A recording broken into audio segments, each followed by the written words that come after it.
से किताब वही जो हमने कही। नमस्कार दोस्तों, मैं संजीव शर्मा डिजायर न्यूज से। आज हम कुछ अनछुए पहलुओं पर बात करेंगे। अमर सिंह जी।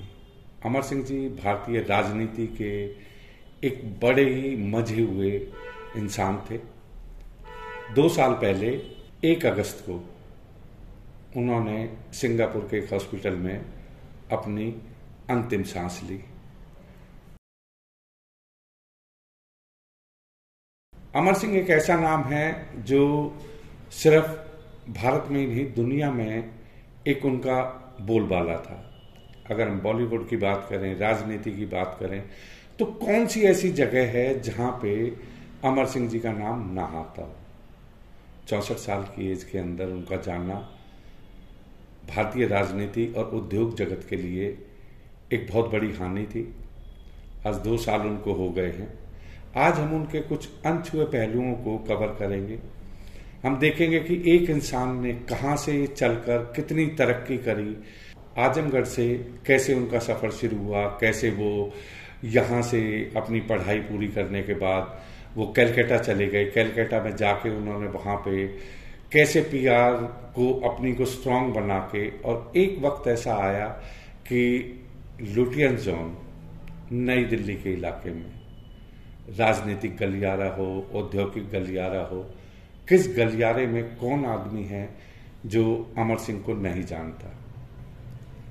बॉलीवुड के जो रिश्ते हैं वो ऐसे हैं कि अगर उन्होंने दोस्ती निभाई तो दोस्ती भी इस कदर तक निभाई कि आज उनकी दोस्ती की मिसाल भी दी जाती है कि बुरे वक्त में वो कैसे लोगों को अपना बनाते थे, कैसे उनकी मदद करते थे।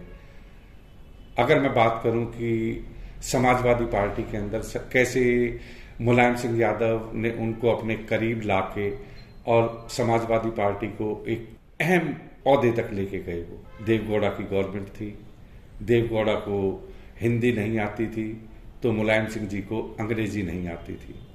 बीच में सूत्रधार बनने अमर सिंह जी बनने, वो आपस में दोनों का एक कम्युनिकेशन का साधन रहे। वहां से शुरुआत होती है अमर सिंह जी की समाजवादी पार्टी में। एक वक्त ऐसा था कि अगर मैं बात करूं समाजवादी पार्टी में तो उनसे कदावर नेता कोई नहीं था। उन्होंने अपनी एक ऐसी जगह बना ली कि उससे पहले के नेता आजम खान जैसे कितने बड़े बड़े नेता थे जो नाराज भी हुए, पार्टी से अलग भी गए। लेकिन अगर अमर सिंह जी की और मुलायम सिंह जी की दोस्ती की बात करूं तो कई दफा दोस्ती में भी खटास आता है। एक वक्त आया जब अमर सिंह जी को पार्टी से निकाल दिया गया, उन्होंने दूसरी पार्टी बनाई, लेकिन कभी भी उनका प्यार, उनकी अटैचमेंट मुलायम सिंह जी से अलग नहीं गई। उन पर तरह तरह के इल्जाम लगे, उनके ऊपर इल्जाम ऐसे ऐसे भी लगे कि वो जिस घर में गए उस घर को उन्होंने तोड़ दिया। अंबानी के यहाँ उनके अगर रिश्ते थे, अगर अनिल अंबानी से रिश्ते थे तो वो भाई भी अलग हो गए। उसके बाद धीरे धीरे करके मुलायम सिंह का आया तो मुलायम सिंह के यहाँ पे भी अखिलेश और मुलायम सिंह जी के रिश्तों में भी दरार आने लगी। अगर उनके परिवार में देखें तो शिवपाल जी अगर अमर सिंह जी की तरफ को थे तो दूसरी तरफ राम गोपाल जी वो अखिलेश की तरफ को चले गए। कई उतार चढ़ाव आए, लेकिन अगर एक इंसानियत की बात करूं तो शायद ही कोई ऐसा होगा कि जिसके सर पे अगर अमर सिंह ने हाथ रखा हो और वो सोने का ना बना हो। कितनी दुनिया को बनाने वाले 2 साल हो गए उनको इस दुनिया से गए हुए, लेकिन आज भी उनकी यादें जुड़ी हुई हैं। और खास तौर पे मैं बात करूं डिजायर ग्रुप की, तो डिजायर ग्रुप की उनकी यादें आज भी मुझे ऐसा ही लगता है कि वो फटाफट ऑफिस में चढ़ के आएंगे और आते ही वो अपना एक हक जताएंगे। हक जताने के साथ साथ वो मुझे सजेस्ट करेंगे, हर चीज़ को करेंगे। एक अपनापन, मैं उनके सामने एक नखून के बराबर भी नहीं था, लेकिन उन्होंने जो प्यार दिया, जो उन्होंने एक सम्मान दिया, वो शायद जिंदगी में मैं कभी भूल पाऊँ। हमारी मुलाकात एक बिल्कुल ऐसे किस्से के साथ हुई कि जहाँ पे कोई आदमी इमेजिन भी नहीं कर सकता कि हमारी एक हल्की सी तकरार हुई, और तकरार के बाद मैंने उनकी किसी बात के ऊपर उनको कहा कि नहीं, I am not agree with you. बस वो दिन था, किस तरीके से वो करीब आते चले गए, हम उनके करीब आते चले गए और एक पारिवारिक रिश्ता बनता चला गया, जिससे भी उन्होंने रिश्ता निभाया। अगर मैं बात करूं जया प्रदा की, जया प्रदा साउथ से थी, वहाँ राजनीति के अंदर भी थी, लेकिन वो उसको लेके आए। जया प्रदा जी को लेके आने के बाद उन्होंने उनको मेंबर ऑफ पार्लियामेंट बनाया। जया भादुड़ी को लेके आए, उनको मेंबर ऑफ पार्लियामेंट बनाया। समाजवादी पार्टी के अंदर संजय दत्त को जोड़ा। कितने ही बड़े बड़े ऐसे सितारे हैं, शाहरुख खान से उनके बिल्कुल करीबी रिश्ते थे। लेकिन कई दफ़ा ये हो जाता है कि जब आदमी बॉलीवुड के अंदर जाता है तो उसमें भी कहीं ना कहीं कोई इल्ज़ाम लग जाता है। उनकी भी एक वीडियो लीक हुई जिसमें बिपाशा बासु से उनकी कोई टॉक थी, वो थोड़ा सा लीक हुई। और एक इंसान है, इंसान से हमेशा अच्छाइयाँ भी होती हैं, बुराइयाँ भी होती हैं, धीरे धीरे सारी चीज़ें चलती रहती हैं। लेकिन उनके कैरियर में अगर मैं देखूं तो उनके कोई पार्टी, राजनीतिक पार्टी ऐसी नहीं है जिसमें उनके रिश्ते ना रहे हों। एक समय में वो कांग्रेस के अंदर भी AICC मेंबर बने थे, उनके रिश्ते माधवराव सिंधिया से भी बहुत अच्छे थे। लेकिन साथ साथ समाजवादी पार्टी के अलावा और देश की कितनी भी पार्टियां हैं, सबसे उनके एक ऐसे घनिष्ठ रिश्ते थे जिनके बारे में हम आगे चल के भी आपसे धीरे धीरे सारी चीजें डिस्कस करेंगे। कहते हैं कि अगर राजा मर जाए तो रानी के पास रोने के लिए 4 लोग भी नहीं आ जाते, लेकिन अगर रानी मर जाए तो राजा के पास लोगों का तांता लगा रहता है। मैं बात करूं अगर अमर सिंह जी की, तो देखिए एक वक्त था कि जब मीडिया उनके घर के चारों तरफ मंडराता रहता था, लेकिन जैसे ही 2 साल पहले 1 अगस्त को जब वो इस दुनिया से गए, बहुत ही लिमिटेड लोग थे। अदरवाइज तो एक दफा अगर मैं एक एक घराने की बात करूं, अगर मैं बात करूं बॉलीवुड की, तो बॉलीवुड में एक वक्त आ गया था जब ABCL कंपनी अमिताभ बच्चन की डूबने के कगार पर थी। कैसे उन्होंने उस डूबती हुई कंपनी को उभारा, और एक रिश्ता ऐसा था जब कहा जाता था कि बड़े भाई और छोटे भाई का, अगर अमर सिंह जी कभी जाते थे तो अमिताभ बच्चन के घर पे रुकते थे, और इतना घनिष्ठ रिश्ता था कि दोनों की जोड़ी एक तरीके से बॉलीवुड के अंदर मशहूर हो गई थी। और उसमें जो शामिल थे, जो उनकी दोस्ती के अंदर शामिल थे, अगर मैं बात करूं, चाहे वो अक्षय कुमार हो, चाहे शाहरुख खान हो, संजय दत्त हो, डिम्पल कपाड़िया हो, बिपाशा बासु हो, और इन सब चीजों के बावजूद भी बॉलीवुड में अगर किसी ने उनका साथ दिया अंतिम क्षणों तक, तो वो एक ही नाम आता है, जया प्रदा का। अगर मैं जया प्रदा की बात करूं तो जया प्रदा खुद अपने आप में अभी तक 300 से ज्यादा बॉलीवुड की मूवीज कर रही हैं। पॉलिटिक्स में वो अमर सिंह जी की दोस्ती से पहले थी, उससे पहले से वो राजनीति में थी, लेकिन उनको नॉर्थ की राजनीति में लाने का श्रेय सिर्फ अमर सिंह जी को जाता है। लेकिन जया प्रदा जी ने भी कभी भी इस दोस्ती को, इस बड़प्पन को कभी भी उन्होंने नीचे नहीं आने दिया। जब जब अमर सिंह जी ने जो कहा, जिनको कि हमेशा उन्होंने अपने एक ट्वीट में भी कहा है कि मेरे वो गॉडफादर थे, उनको मेंबर ऑफ पार्लियामेंट रामपुर से भी बनाया। रामपुर से बनने के बाद जब वो दोबारा मेंबर ऑफ पार्लियामेंट बनी रामपुर से, उस टाइम पे अमर सिंह जी के और आजम खान के रिश्तों पे बहुत कड़वाहट थी। उन रिश्तों की अगर मैं बात करूं तो एक स्टेज ये थी कि एक तरफ से जो है अगर आजम खान का कोई कमेंट आता था तो उधर से अमर सिंह जी का कमेंट आता था, आपस में एक दूसरे को देखना भी गवारा नहीं था। एक वक्त था, आजम खान ने एक समय में जया प्रदा के कुछ ऐसे अश्लील फोटो भी जो है उनके इलेक्शन के टाइम में लगा दिए थे। अपने अंतिम समय में भी, लास्ट में अभी जो इलेक्शन हुए, उन्होंने जया प्रदा को फिर एक दफा रामपुर से उतारा। वो बीमार थे, इतने बीमार थे कि जब वो वहां पे गए हैं इलेक्शन के अंदर, तो उनकी ये कंडीशन नहीं थी कि वो 10 रैलियां भी अटेंड कर सकें या 5 रैलियां भी अटेंड कर सकें। लेकिन वो शोमैन थे। जिस होटल में हम रुके, उस होटल के अंदर उन्होंने सारी चीजें मैनेज करी। हेल्थ गवारा नहीं थी, लेकिन दोस्ती उनके लिए सबसे इंपॉर्टेंट थी। लास्ट मोमेंट तक वो जया प्रदा जी के लिए लड़े। और मैं यही कहना चाहूंगा कि देखिए, दोस्ती कभी भी कद नहीं देखती। आप अच्छे हैं, बुरे हैं, बड़े हैं, छोटे हैं, अगर किसी अंदर इंसान के अंदर इंसानियत है तो वो अमर सिंह जी के अंदर थी कि दोस्ती भी वो दिल से निभाते थे। अगर बात करें हम उनके राजनीतिक जीवन की तो 1996, 2002, 2008 लगातार 3 दफा राज्यसभा से समाजवादी पार्टी ने उनको भेजा। 2010 के अंदर उनकी कुछ अनबन होने के कारण मुलायम सिंह ने उनको पार्टी से निष्कासित कर दिया और उन्होंने एक तरीके से राजनीतिक संन्यास की घोषणा कर दी, क्योंकि इस बीच में उनको किडनी की प्रॉब्लम हो गई थी, हेल्थ इशू थे, सारी की सारी चीज़ें थी, जिसको कि उन्होंने राजनीति के दौरान नज़रअंदाज किया और उनकी हेल्थ पर इशू हुए। 2010 के बाद उन्होंने राजनीति से अपने आप को थोड़ा अलग किया। लेकिन क्या कभी कोई राजनीतिक आदमी राजनीति से अलग हो सकता है या औद्योगिक घराने से अलग हो सकता है? ऐसा नहीं था। अगर वो अलूप बैठे थे तो वहां पे भी उनके मन में कोई ना कोई चीज चल रही थी। रिश्ते कई दफा एक दूसरे की वजह से अपना एक अलग रूप ले लेते हैं।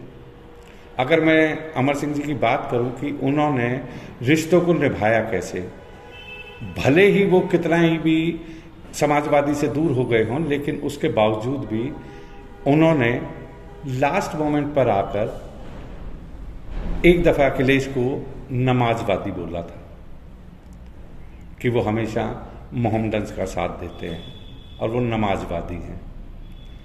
उसके बावजूद भी मुलायम सिंह जी से उनके रिश्ते एक दोस्त जैसे हमेशा रहे, वो कभी खराब नहीं हुए, क्योंकि मुलायम सिंह जी को राजनीति में अगर कोई एक दोस्त की जरूरत थी तो वो थे अमर सिंह, जो उनके हर अच्छी बुरी चीजों को अपने दिल तक रखते थे। मुलायम सिंह जी खुद शाही थे। अगर उनके पास कोई काम के लिए आता था तो वो ये कह देते थे, मैं अमर सिंह को बोल देता हूँ, वो आपकी सारी चीज़ें कर देंगे।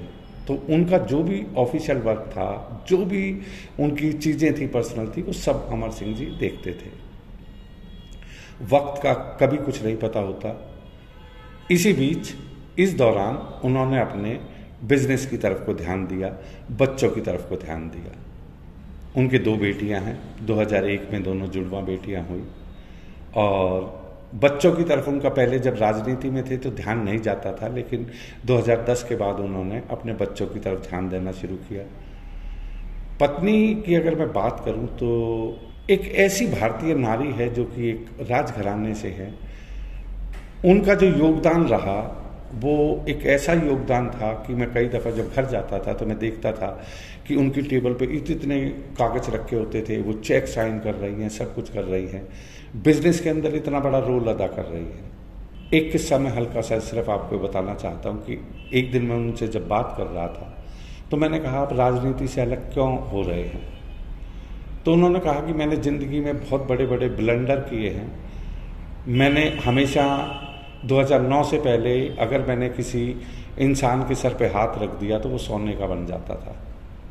मुझे सिर्फ ये लगता था कि दुनिया में पैसा बहुत कुछ है, लेकिन जब मेरा किडनी का ऑपरेशन हुआ, जब मुझे लगा कि ज़िंदगी लंबी नहीं है और मैंने अपने परिवार को इग्नोर किया है, तो मैंने ये रास्ता बदल दिया।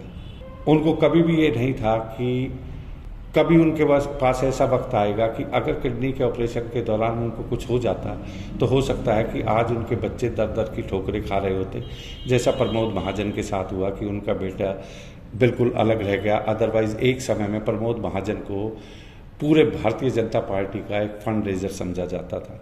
कई मौके ऐसे आए कि जिनमें वो दोस्ती बनाते कैसे थे। मैं अगर बात करूं, अमिताभ बच्चन की दोस्ती किसी से छुपी हुई नहीं है, संजय दत्त से, और वो जिससे भी दोस्ती करते थे वो ओपनली कहते थे। अपने आखिरी समय में अगर उनके रिश्ते कुछ कड़वाहट में बदल गए थे तो अमिताभ बच्चन के लिए उन्होंने सिंगापुर से वीडियो जारी करके और माफी मांगी। तो मुझे लगता है कि मैंने भी अनावश्यक रूप से ज्यादा उग्रता दिखाई। 60 से ऊपर जीवन की संध्या होती है और एक बार फिर मैं जिंदगी और मौत की चुनौती के बीच से गुजर रहा। मुझे लगता है कि सार्वजनिक रूप से मुझे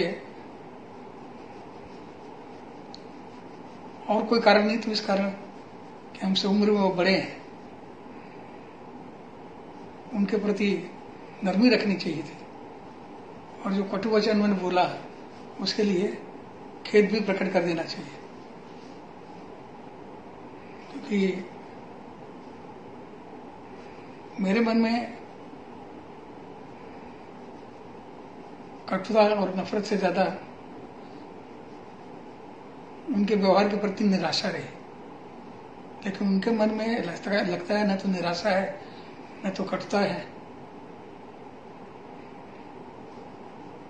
बल्कि कोई ना कोई भाव है। इसलिए आज अपने पिताजी को श्रद्धांजलि देते हुए जो 17 सुमन उन्होंने उनके आदर में व्यक्त किए हैं, उसका संप्रेषण करते हुए ईश्वर से ही प्रार्थना है कि सबको ईश्वर उनके कर्मों के अनुसार यथोचित न्याय दे, और ये हमें ये सब ईश्वर को छोड़ना चाहिए, बजाय इसके कि हम ईश्वर के कामकाज में खुद दखल दें। बहुत बहुत धन्यवाद अमित जी आपके संदेश का। क्योंकि वो दिन था, एक ऐसा दिन था कि जब अमर सिंह जी के फादर का जन्मदिन आता है, उसी टाइम हर जन्मदिन पर अमिताभ बच्चन उनको एक मैसेज करते हैं उनके जन्मदिन विश करने के लिए। अपने अंतिम समय में उन्होंने अमिताभ से भी माफ़ी मांगी। लेकिन दोस्ती का मतलब ये नहीं है कि जो चला जाता है हम उसको भूल जाएं। मुझे आज भी याद है कि जब 2 साल पहले उनकी डेथ हुई थी तो अमिताभ बच्चन ने एक वर्ड नहीं लिखा अपने दोस्त के लिए। उन्होंने सिर्फ एक गर्दन झुका के एक नमन किया। क्या बॉलीवुड गलियारों में एक दोस्त अच्छा हो या बुरा हो, अगर किसी का योगदान रहा है तो जानने के बाद भी क्या हमें अपनी दुश्मनी को बरकरार रखना चाहिए? डिजायर ग्रुप पे मैंने एक दफ़ा उनसे एक रिक्वेस्ट करी। वैसे तो वो उन्होंने 2-3 फिल्मों में भी काम किया, धर्मेंद्र और पूरे परिवार की जो फिल्म आई थी यमला पगला दीवाना, उसमें भी उन्होंने काम किया। लेकिन डिजायर ग्रुप के लिए उन्होंने स्पेशली मेरी बेटी मेरा गरूर में भी काम किया। अपने बहुत ही व्यस्त शेड्यूल के बाद उन्होंने काम किया। ये सबसे बड़ा सत्य है और सबसे बड़ा शक्तिशाली सत्य है। वक्त का हर शय गुलाम, वक्त का हर शय पेरास, आदमी को चाहिए वक्त से डर के रहे, कौन जाने किस घड़ी वक्त का बदले मिजाज। तो इन कलाकृतियों में समय के बनते बिगड़ते मिजाज का चित्रण है, वो अपने आप में बहुत अभूतपूर्व है। और जिस व्यक्ति का समय ठीक हो उसका प्रारब्ध ठीक है, और जिसकी समय सारणी ठीक हो उसका अनुशासन ठीक है। इसलिए समय के महत्व को भुगता देने वाले इस कार्यक्रम मैं बहुत प्रशंसा करता हूँ। और यहाँ आकर के संजीव जी ने डिजायर ग्रुप में जो ये सार्थक पहल की है, अमूमन लक्ष्मी और सरस्वती का समन्वय नहीं होता है। तो जिसके पास लक्ष्मी होती है, लक्ष्मी का वाहन उल्लू कहते हैं, वो सरस्वती विहीन होता है, और जो सरस्वती का मानस पुत्र होता है वो लक्ष्मी विहीन होता है। और सरस्वती का वाहन हंस है और लक्ष्मी का उल्लू। यहाँ हंस और उल्लू दोनों का समन्वय है, लक्ष्मी और सरस्वती दोनों दिख रही हैं। धन तो ही संजीव जी के पास, और कला ये सरस्वती की परिकल्पना है। तो ये भी एक अद्भुत संगम है जहाँ पर दोनों लक्ष्मी भी विद्यमान है और सरस्वती का भी आशीर्वाद है। ये भी बहुत सुखद आश्चर्य है। हम कुछ नहीं थे, उनका आशीर्वाद रहा। आज भी मैं उनकी यादें, जब मैं आज यहाँ घूम रहा था तो एक एक याद में उनकी मेरी आंखें नम हो रही थी। उसका रीज़न था कि उनका प्यार। उनकी तबीयत ठीक नहीं थी, उनको पता चला कि मैं ऑफिस में हूँ, वो सीधा ऑफिस आ गए। ऑफिस आने के बाद हाल चाल पूछा, बच्चों के बारे में, एक एक आदमी को किस तरीके से वो प्यार करते थे, इसकी कोई लिमिट नहीं है। दुनिया उनके बारे में कुछ भी कहती रहे, लेकिन जिस आदमी ने भी उनको करीब से जानना है, जिन आदमी भी ने उनके करीब जानने की कोशिश करी है, कितना ही भी छोटा इंसान हो, कितना ही भी बड़ा इंसान हो, उन्होंने सबको एक अच्छे मुकाम तक पहुंचाने में लोगों की मदद की। 2 साल पूरे हो गए हैं, हम सिर्फ उनको दिल से नमन कर सकते हैं। हम उनके परिवार के लिए सिर्फ ये दुआ कर सकते हैं कि उनकी दोनों बच्चियां देश में नाम करें, एक स्ट्रेंथ मिले उनको, क्योंकि अमर सिंह जी कोई नॉर्मल इंसान नहीं थे। 64 साल की एज के अंदर, चाहे अमेरिका की न्यूक्लियर डील हो, चाहे सरकार को बचाना हो, कोई भी चीज हो, उस इंसान के पैर नहीं रुकते थे। हमेशा 24/7 कंप्यूटर की तरह काम करते थे। तो मैं सिर्फ इतना ही कहूंगा दोस्तों, ऐसे लोग दुनिया से जाते नहीं हैं। अमर सिंह जी अमर हुए हैं, आज भी हमारे दिल में हैं। अगर हम उनको याद कर रहे हैं तो सिर्फ उनकी अच्छी बातों की वजह से, अदरवाइज जानने के बाद कोई इंसान को याद नहीं करता। ये बड़ी विडंबना है। सिर्फ फर्क पड़ता है तो परिवार को पड़ता है, क्योंकि वो डेली उस जगह को देखते होंगे जिस कुर्सी पे वो बैठते हैं, क्या खाना खाते थे, कैसे रहते थे। परिवार को सबसे ज्यादा फर्क पड़ता है। दोस्तों को फर्क पड़ता है कि वो दोस्त कैसे थे, एक बेहतरीन दोस्त थे। बिजनेसमैन को फर्क पड़ता है कि जब तक वो थे हमें बेनिफिट हो रहा था या हमें लॉस हो रहा था, वो अपने नफे नुकसान के लिए याद करते हैं। किससे ये बात छुपी हुई है कि उद्योग घराने में जिस समय में अंबानी, जिनका पूरा वर्चस्व था भारत में, उस समय में अंबानी के घर में चाहे मुकेश अंबानी हो, चाहे अनिल अंबानी हो, उनके रिश्ते घनिष्ठ रहे। चाहे के बिरला हो, चाहे मैं बात करूं तो अमेठी के मालिक अशोक चौहान की बात करूं, अगर मैं मीडिया ग्रुप के अंदर बात करता हूं तो मीडिया ग्रुप के अंदर आप अगर देखें तो रजत शर्मा जी से उनके बहुत घरेलू रिश्ते थे, हर फंक्शन में वो मिलते थे। तो कोई ही ऐसी फील्ड है जहां पे हम उनको ना पाते हैं। तो आज 1 अगस्त को मैं डिजायर ग्रुप की तरफ से उनको श्रद्धांजलि अर्पित करता हूं। वो दुनिया में स्वर्ग में होंगे और वो वहां से बैठ के हमें आशीर्वाद भी देंगे और हमारा आगे ध्यान भी रखेंगे।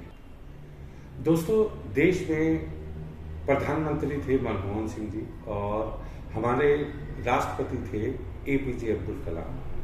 न्यूक्लियर डील हमारे लिए बहुत इंपॉर्टेंट पार्ट थी, लेकिन उसको ऊपर तक ले जाने के लिए सरकार के पास कोई ऐसा आदमी नहीं था जो इस डील को क्लिक करा सके। सरकार के पास सिर्फ एक ही नाम था, अमर सिंह। अमर सिंह उस टाइम समाजवादी पार्टी के अंदर थे। उसके बावजूद भी जब APJ अब्दुल कलाम ने उनसे कहा कि न्यूक्लियर डील हमारे लिए बहुत इंपॉर्टेंट है, क्योंकि वो जानते थे कि उस टाइम के प्रेसिडेंट बिल क्लिंटन जो थे अमेरिका के राष्ट्रपति थे, और किसी से ये छुपा नहीं था कि अमर सिंह जी के रास्ते बिल क्लिंटन से बहुत नजदीकी हैं। अमर सिंह जी अमेरिका गए, बिल क्लिंटन से उन्होंने इस डील को मैच्योर कराया। समाजवादी पार्टी के रहते रहते भी उन्होंने, अगर देश की बात आई तो देश के लिए वो एक हो गए, क्योंकि उनको पता था कि अगर APJ अब्दुल कलाम इस बात को कह रहे हैं या मनमोहन सिंह जी कह रहे हैं कि ये बहुत इंपॉर्टेंट है न्यूक्लियर डील, उन्होंने उसको मैच्योर कराया। तो जब देश की बात आती थी तो उन्होंने कभी नहीं सोचा कि वो समाजवादी पार्टी में है, कांग्रेस में है या वो भारतीय जनता पार्टी में है, उन्होंने कभी नहीं सोचा। आखिरी समय में उन्होंने अपना झुकाव भारतीय जनता पार्टी की तरफ को किया। वो मोदी जी की पॉलिसी से बहुत ही प्रभावित थे। क्या कोई आदमी ये सोच सकता है कि जाने से पहले उन्होंने अपनी पैतृक संपत्ति जो कि आजमगढ़ में थी, जिसमें उनका दिल बसता था, वो जाते जाते उसको संघ को डोनेट करके गए। ऐसे कितने ही अनकहे किस्से उनके हैं। अगर मैं कहूं, उन्होंने कभी किसी को बताया नहीं कि कैसे वो हर साल कितनी ही बेटियों की शादियां करते थे, कहां पे वो दान देते थे, किस तरीके से वो समाज के लिए काम करते थे, उसको कभी उन्होंने सामने नहीं आने दिया। एक दफा मैंने उनसे पूछा कि जब आप इतना करते हो तो ये चीजें सोशल मीडिया पे कहीं नहीं दिखती। तो उन्होंने बड़ी अच्छी बात कही कि इंसान के दो हाथ हैं, अगर मैं इसे एक हाथ से कर रहा हूं तो उस दूसरे को क्या पता होना चाहिए और क्यों पता होना चाहिए। मैं किसी के लिए कुछ नहीं कर रहा, अगर मैं कर रहा हूं तो मैं सभ्य समाज के लिए कर रहा हूं। अगर मैं आज बेटियों की शादियां करवा रहा हूं या मैं उनके घर बसा रहा हूं तो ये एक मेरा फर्ज है। मैं जिस समाज से आया हूं मैं उस समाज को सुधार रहा हूं और सुधारने के साथ साथ मैं कोशिश कर रहा हूं। उन्होंने कभी नहीं कहा कि मैं कर सकता हूं, उन्होंने कहा मैं कोशिश कर सकता हूं। तो ऐसे सामाजिक कार्यों में जिसमें वो एक हाथ से अगर दान देते थे तो दूसरे को भी नहीं पता चलता था। बहुत सारी ऐसी यादें जुड़ी हुई हैं जिनको अगर हम डिस्कस करने बैठे तो, क्योंकि अगर एक लाइफ जर्नी अगर 64 साल तक गई है तो 64 साल में उन्होंने क्या क्या नहीं किया होगा, कौन कौन से पहलू हम कवर करें, कौन से नहीं कवर करें, इसका अंदाजा लगाना बड़ा मुश्किल होता है। लेकिन उनकी जो एक खूबी थी कि वो पहचान लेते थे। अगर कोई इंसान उनके घर में एंट्री करता था तो उनको आभास हो जाता था कि ये इंसान जरूर कोई मदद मांगने आया है या ये इंसान सिर्फ मेरे मन की बातें लेने आया है। सब चीजों का उनको आभास था। अगर स्पिरिचुअलिटी की मैं बात करूं तो शायद ही कोई आदमी इसको विश्वास करे कि हर रोज वो 2 से 3 घंटे पूजा करते थे। मैं ब्राह्मण हूं, आज मुझे भी जो है इतने कंठस्थ याद नहीं है। वो ठाकुर थे, उसके बावजूद भी उनका जो प्रेम था, अगर उस प्रेम की मैं बात करूं तो उनको चाहे दुर्गा चालीसा है, हनुमान चालीसा है, एक एक चीज उनको कंठस्थ याद थी। मैंने उनको कभी भी कोई मंत्रों का उच्चारण करते हुए किसी बुक की तरफ को झांकते हुए नहीं देखा। एक चलता फिरता इंसाइक्लोपीडिया थे। किसी टॉपिक पे बात करो आप उनसे, कोई भी टॉपिक आप दुनिया का एक टॉपिक लेके आओ, उस टॉपिक पे आप बात करो, वो आपको 100% उस टॉपिक के बारे में आपको जवाब देंगे। अपनी हाजिर जवाबी के लिए तो सारी दुनिया जानती है कि वो कड़वे थे। अगर उनको किसी के फेवर में बोलना था तो खुलकर बोलते थे, और अगर किसी के अगेंस्ट बोलना था तो खुलकर अगेंस्ट बोलते थे। आजम खान जैसे कदावर नेता की भी कभी परवाह नहीं करी उन्होंने। चैलेंज किए कि मैं खुद आके रामपुर में मैं देखता हूं कि मेरा कोई क्या कर सकता है, और गए। वादे के पक्के इंसान इस दुनिया में बहुत कम होते हैं। तो मैं दोस्तों, उनके कुछ और किस्से हैं जो हम धीरे धीरे धीरे धीरे आप तक लेके आएंगे। कुछ ऐसे अनसुने किस्से हैं। हर इंसान की जिंदगी के अंदर अच्छे और बुरे पहलू होते हैं। तो धीरे धीरे धीरे धीरे जो जो चीजें हैं उनकी जिंदगी का, क्योंकि हर इंसान की जिंदगी के अंदर दूसरे इंसान को जानने के लिए कोई ना कोई अच्छाई जरूर होती है। अगर एक क्रिमिनल भी है, हम उससे भी सीखते हैं, क्योंकि वो उसकी लगन होती है कि उसको ये क्राइम करना ही करना है, उसकी लगन है। हम भले ही क्राइम की तरफ को ना देखें, लेकिन हम उसकी लगन को देखें। एक आदमी ऐसा है जो बिल्कुल डेडिकेटेड है कि उसको ये काम करना है, वो डेफिनेट करता है उस काम को।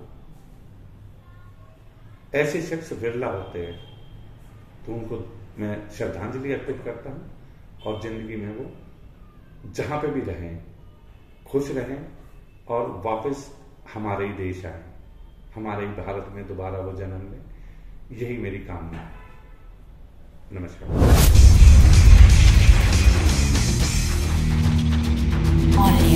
डिजायर न्यूज, वास्तविकता वही जो हमने कही।